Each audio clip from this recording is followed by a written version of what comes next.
Throughout my time on YouTube, I went back and looked at Fall Guys and what became of it after 4 years. I uncovered to myself why Fall Guys had such a sharp fall off, and then it led me to Stumble Guys, a half-baked clone of Fall Guys stealing none of what made it unique or special. No goofy physics, just terrible game modes. It really was a shallow vessel to throw a bunch of known franchises and IP on it to ultimately steal money from little kids. Looking at you, Mr. Beast. And then Fall Guys went to mobile, so I had to look back at it one more time. And then that was it. But the job's not finished. I knew there was one more game on the horizon, but it just kept getting delayed. Originally supposed to come out in winter of 2024, it kept getting pushed back an entire year until its official launch in November of 2025. And that game is Sonic Rumble.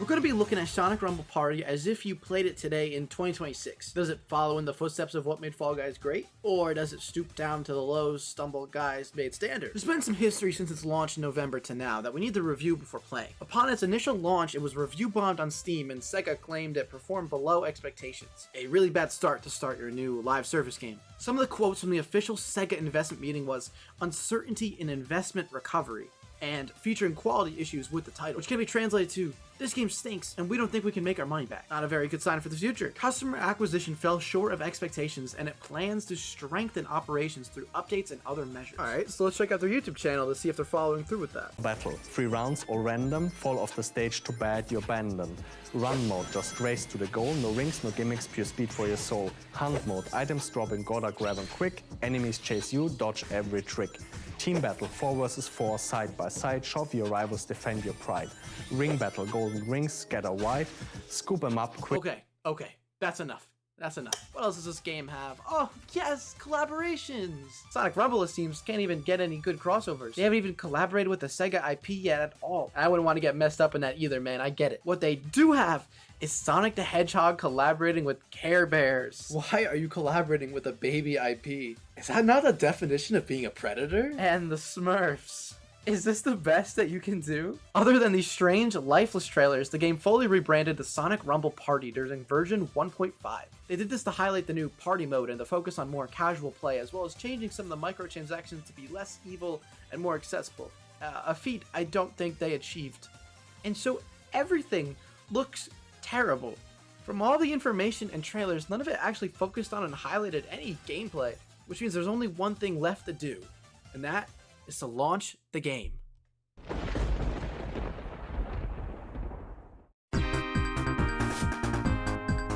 Immediately upon booting up Sonic Rumble, I was blasted with an extra download I had to go through with because, I don't know. Followed up by a bunch of pop-ups for rewards and login bonuses, a Clash of Clans crew that you have to join, a 99-cent Soap Shoes Sonic bundle to buy. It's just shiny lights and bright colors. And after even more animations, you can finally press play. For some reason, I had Golden Sonic in my game, so I equipped him and went to try out the new Party Rumble that the game was literally named after. In the level, I had to score points by collecting Chao, where you and 8 other players slowly walk around a level with moving gates, collecting Chao trophies. After about 30 seconds, that was it. And it was really not fun or engaging in the slightest. It's already apparent by the footage just how ugly this game looks. And yes, I could tell, there's no care in this game already. But why is it not accessible to just go and play the game? So then I went back to the original Sonic Rumble mode. The first game I had was Dash to the Goal, where I held W and was supremely bored through the whole thing. I sincerely cannot tell if it was bots or real people, because everyone was just so bad at the game. This level was clearly the one most stolen from Fall Guys. It even had those sections with the walls that everyone had to push, exactly like how Fall Guys used to do it. In Sonic Rumble's races, they put up barriers in the middle of these giant walls that you have to slowly break down and wait for other players to catch up. Kinda ruins the whole point of a race when you have to wait for your competition. Next was Silent Forest Hunt. I just clicked through the whole thing on these plant bulbs. It was pretty boring again. Sometimes they're bombs, but I mean, clearly didn't matter for me. After every level finishes, you get bombarded by Sonic covering half the screen, telling you about your rings. Like, just shut up, man. I don't even care. The final level was Chemical Plant Ring Battle. Once again, slowly walking through the level, picking up rings that randomly spawn. For a Sonic game, it moves so incredibly slow, and the only other Sonicism, other than the theme, is the homing attack. You know, the move that de-emphasizes skill because you don't have to aim or work for anything. I, of course, smoked a kindergarten class I was competing against in probably the least exciting level yet. This final level was the exact same one I played in all 3 of the full games that I finished. After more nauseating pop-ups after you win, it was time to look at this game's shop. It gives you a score bonus? 46 bucks? Oh my god. There's actually no way. Fucking predatory, evil game. No, it's so bad. $46. If I worked on this game, I would kill myself. For one skin in this game is $46. Of course, you know, you can buy skins flat out for real money and no coins, but just scrolling through these options, it left us stunned. It just keeps going and going and going, featuring skins and skins and skins. Mad Hatter Vector Fragment. You got Can't be- 10 out of 600. Can be exchanged for a skin once you collect a certain amount.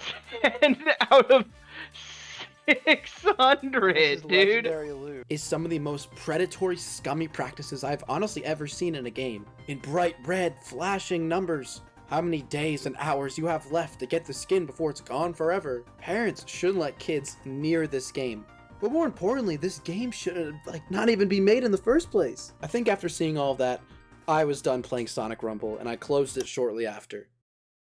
How does it stack up to Stumble Guys and Fall Guys? Probably the worst one yet? I say yet, but I think this is the last we'll ever see of this type of game. It's clear Sega missed the train, and this game will ultimately become delisted and forgotten about in just a couple years. Nobody is talking about it online, because it really is just a disgusting game that felt dirty to play. If you are ever in a position to debate buying a skin for $46, please take a walk outside. The actual game itself is the most mind-numbing experience you can ever have, and is only there for some shoddy dress-up over a kid-approved slot machine. Please do not play Sonic Rumble Party. Please avoid this one with your entire life, and just play anything else. But not Sonic. Nothing Sonic. He pissed me off after this one. And someone should really make a top 25 games list of 25 really awesome games to play. That would be a great idea. Somebody should do that. Good night, loyal viewers. Don't forget to like, comment, and subscribe. And this officially completes my Fall Guys series. Unless I do another one looking at them in 2026.